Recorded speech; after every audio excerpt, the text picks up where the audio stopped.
I was very excited, of course. Yeah, it was the biggest gig in town, you know, and by town I mean the world, you know. So the fact that they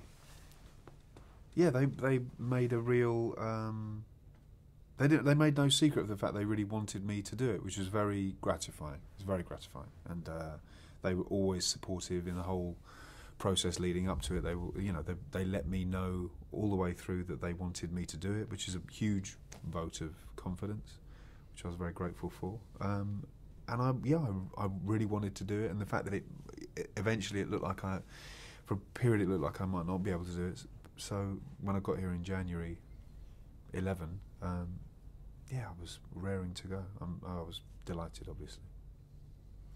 I mean, I think it was very interesting, sort of, because I was a huge fan of the Rings films, and you hear all of the stories that came out of the process of the filming, and the way that the characters were developed and the care that was taken from the filmmakers to make those characters come to life and shine in that way. And knowing that you're coming to join that family was really exciting, and we really were made to feel like part of the family. And you know, working alongside characters and actors from the Rings films was amazing. And actually seeing it for the first time yesterday, when you first set eyes on Frodo and old Bilbo, and then the connection when you come onto the screen, I wanted to applaud. I just think it was amazing. Really, it's nicely done, beautiful. Isn't it? Yeah, really beautifully done.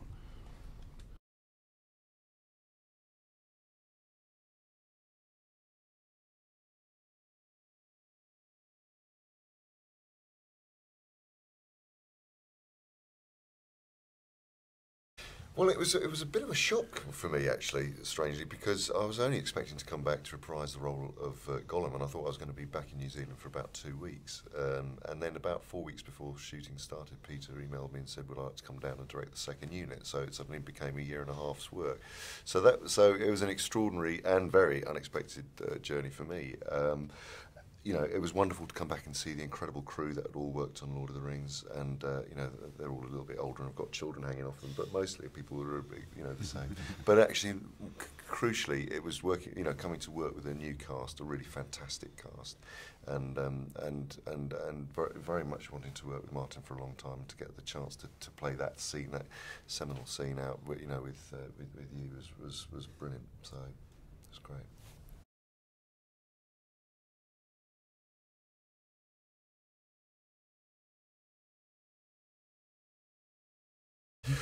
Well, Gollum is a very conflicted.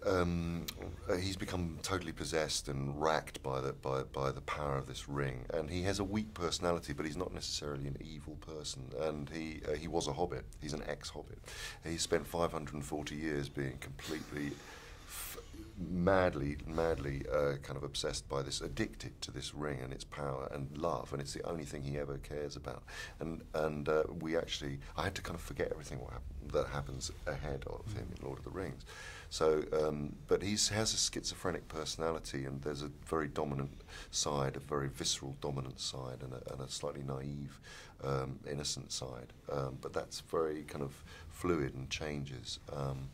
And we actually get to see in this film, you get to see probably the most significant thing that ever happens to him, which is the loss of the thing that he loves the most. Bilbo is a kind of reluctant adventurer, I suppose. We join him at the start of the film.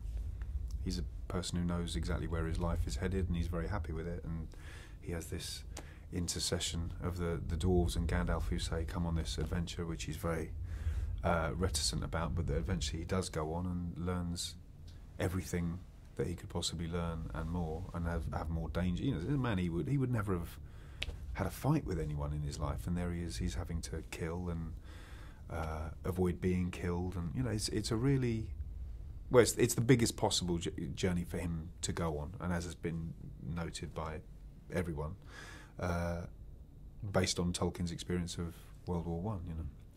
Where ordinary, normal, very young men went on the most horrendous trip that it's possible to make, and it coloured him very obviously, as it would anyone in war.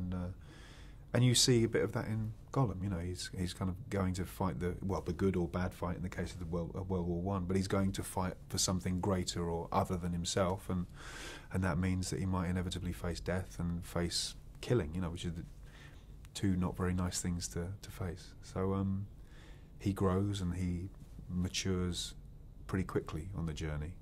He's thrust totally out of his comfort zone, where all he's cared about is his brocade and his sausages,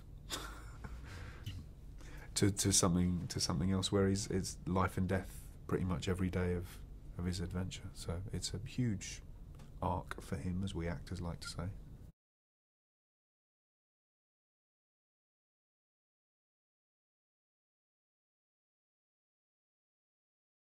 Totally, yeah. He sees the Took side of him, not the Baggins side of him. The Took side of him, or the more adventurous wing of his family. And there is that in Bilbo that's been laying dormant, but Gandalf remembers him as a small boy whose eyes widened in awe at stories and adventures, and he knew that there was still something in Bilbo that had that, but it had just become very...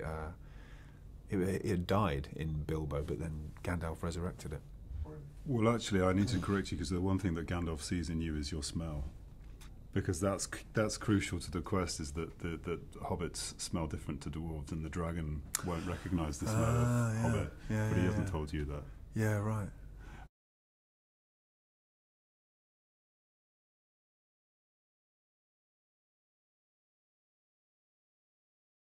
Yeah, so Thorin, he's just all about the quest.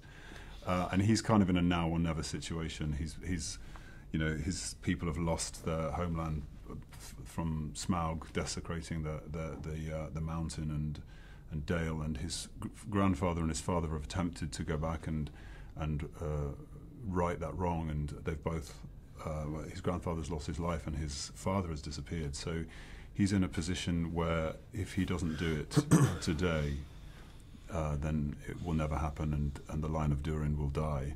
So he kind of enters the story with this great burden on his shoulders, and is persuaded by Gandalf to go and check out this hobbit, because Gandalf has a strategy that he thinks will enable the quest to succeed, and Thorin is very sceptical of it. And it kind of shapes their relationship as you go along the road.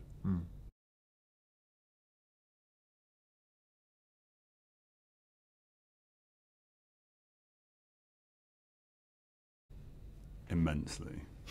We still are. That's lovely. It's really, it's because it's a huge job. It's a huge undertaking, and the duration of time is, it's longer than most jobs you will ever do. So you have to. I mean, if you weren't enjoying it, it would be hell. Because you're doing it for 18 months.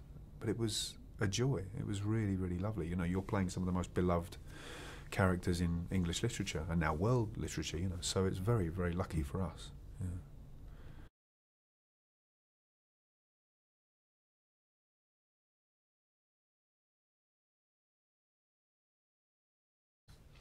Well, the process as such is sort of neither here nor there in a way. It's not about the technology. The technology is the least sort of important thing in a way. It's about finding the character in exactly the same way that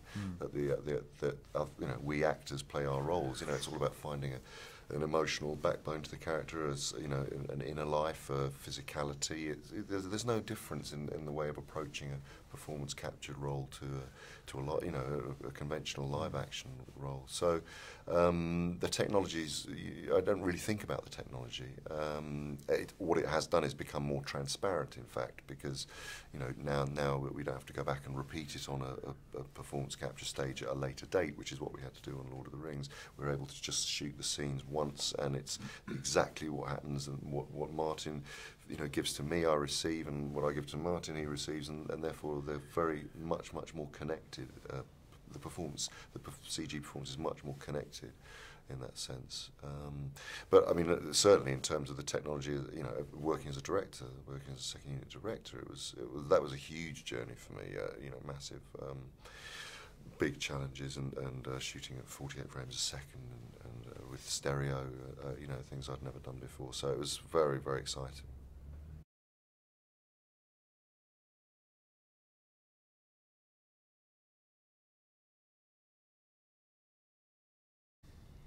I found him incredibly succinct, actually, and somebody that didn't really obsess over the technology in our world. So he was very much about character and story, and was very gentle with that, and gave us space to play and experiment, and made it feel very intimate on set. So I felt that really helped me to develop a character. Yeah, he's interested in possibilities, and he's interested in choice, and he wants it, you know, because he wants to have fun the same way we do, and he wants to be surprised and excited in the same way that we want that. So he encourages it, and sort of creates an environment where you do feel you can play, which is nice.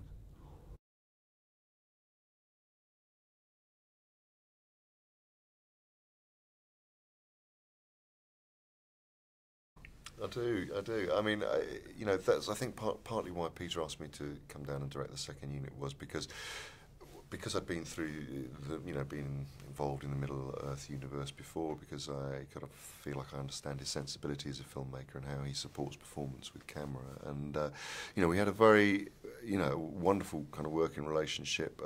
We were very honest with each other, and he would watch everything that was going on the second unit and give notes, and in the same way that he would encourage the actors to give choice in performance, and was asking me to do that. He was asking me to do that as a director, and he gave a great note to me once when we first started, which was every single take. You can don't just try and copy it exactly. You know, always try and improve every single take in some way. Find something different and new in each take, every take you do. And the way that we all worked was and a modus operandi that we had with Pete was rolling resets, where very quickly the actors reset and go straight into the scene again. I mean, it's a fantastically liberating way of working, because you can take chances without a sort of anxiety building up to a take. You know, because there's a whole rigmarole of the clapperboard and all of that, and it can be very tense making. But actually, rolling resets is a very relaxing way of actually getting back into a scene. It gives the floor to the actors, and it keeps the floor with the actors, which is, I've never done that before. But it's really great.